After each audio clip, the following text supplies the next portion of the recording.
So this is the ingredients that we're gonna use in cooking for the stir-fried cauliflower with tofu. First is the red onion, garlic, oyster sauce, cauliflower, tofu, pepper, salt. So ang una natin gagawin is linisin muna yung cauliflower. Tatanggalin natin lahat ng dirts tsaka yung mga uod niya. Para pag niluto natin siya is wala nang may iwan pang mga dumi doon. Ganun. Yan, tama yan. Ganyan dapat magugas sa tugas na hugas. Yung wala matitirang dumi. So yung susunod yan, pinalatan ko muna yung sibuyas. And then hihiwain natin. Gagayatin natin yan. Sige, gayat. Yan. So ganyan lang yung paghiwa ng sibuyas. Kaya bahala kung anong gusto nyo hiwa. Kahit pa-cubes pa yan or ganyan. Pares lang naman laksa niyan. Tapos susunod niyan, ito na. Yung pipipitin na natin yung bawang. And hiwain mo, tanggalin mo yung dulo ng bawang. Tapos tsaka pitpitin. Tapos tsaka natin siya hihiwain. Tatadarin na natin yan. Ito kasi medyo malaki na palaki yung hiwa ko dyan. Kaya ano. Pero dapat talaga maliliit lang na gusto ko. Depende sa gusto nyo kung anong trip nyo.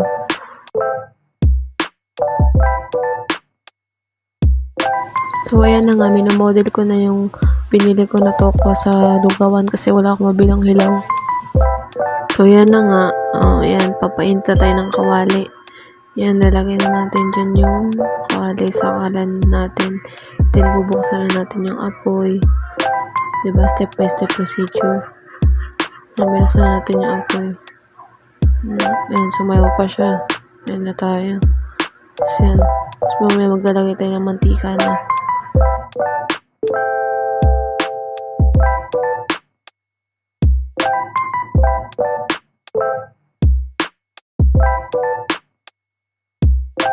So, ayan na, naglagay na nga tayo ng mantika dyan. Kukulangin pa yan. Unti na nilagay mo. Mamaya dadagdagan pa yan.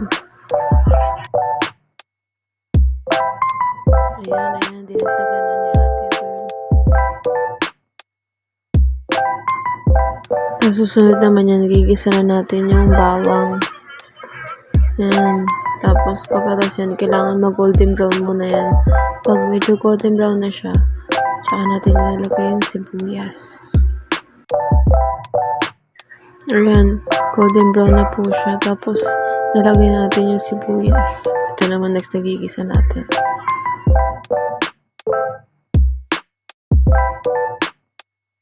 Tapos susunod yun is yung cauliflower naman ilalagay natin para maluto siya. Ayan, sige ilagay. O, diba? Takot pa si ate mo sa mantika. Tumatalsik kasi. Sakit siya sa balat.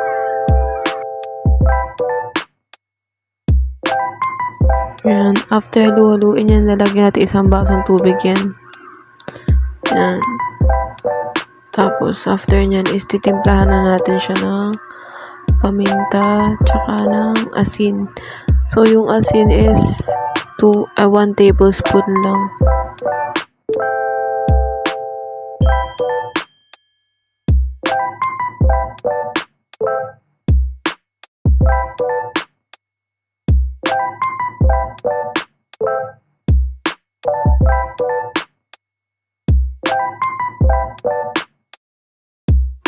Tapos yan, halu-haluin na natin yan. Para hindi lang sa isang side yung maalat. Tapos after yan is tatakpan muna natin. Hayaan natin siya mag-simmer. Mag-simmer!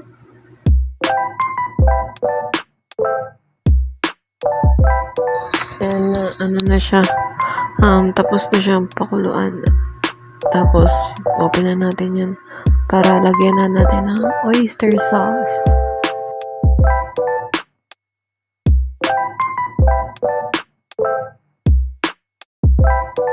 Yan na, lalagyan natin ng oyster sauce siya. And then, halu-haluin na natin.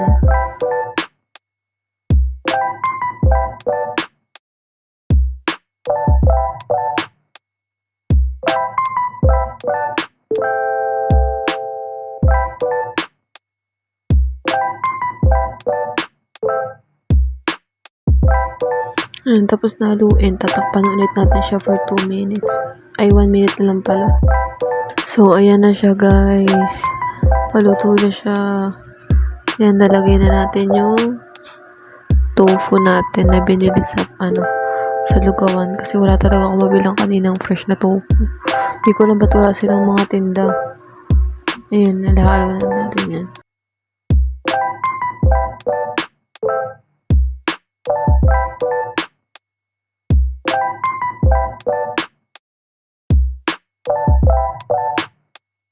Tapos yan na, halo-halo natin ng very light lang kasi para hindi maturog yung mga tok.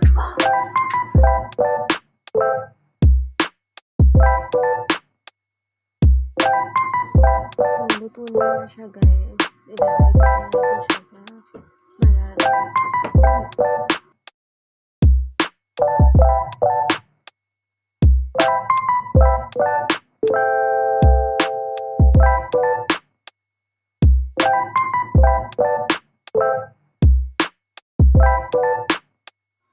So, yun na nga, taste test na natin.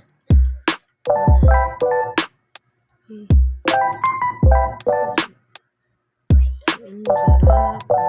10 over 10. Siyempre, luto ko. Ayan. Yung ahas na hiknok sa nilagay. Pwede na. Kaya na ng ulam.